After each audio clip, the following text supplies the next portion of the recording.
Kajut Nusrah Haju Obor.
Daud.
Assalamualaikum warahmatullahi wabarakatuh. Saya hari ini berada di tengah Sabji Satuan Jaya Inahu Tiputu Aluk Sumawe, dan bersama Abi kami pawai obor untuk menyambut satu Muharram.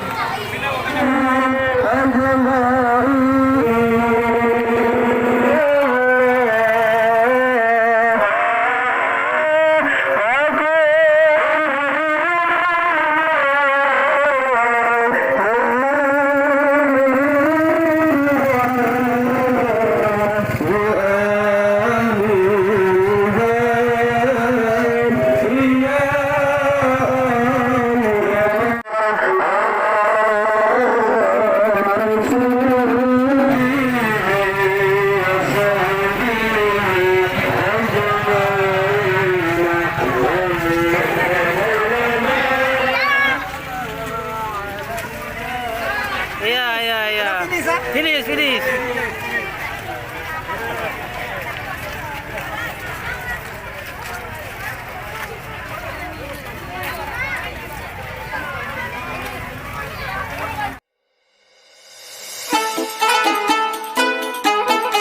kota Madinah Al-Munawwarah.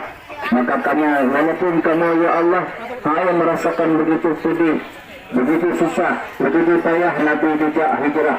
Cuman doa kamu ya Allah, jadikan ya Allah kamu bak malamnya, kamu bak malamnya, tapak kaki kamu bak malamnya, tangan basah baju bak malamnya ya Allah, sebagai penebus ya Allah, bertemu kamu ya Allah ke dalam surga Jannatul Naim.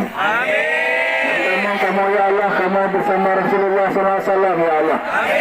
Memenuhi aku malamnya cukup ini aku ya Allah, beriman ya Allah, nutulin aku neraka kamu ya Allah.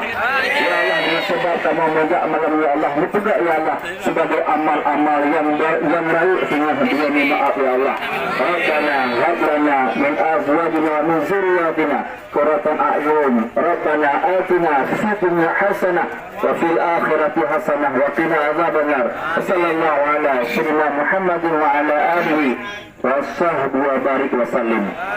Maka demikianlah pajak tadi malamnya, insyaallah tunuku keliling kota Besawi. Siap? Tunuku keliling kota semua siap? Assalamualaikum warahmatullahi wabarakatuh.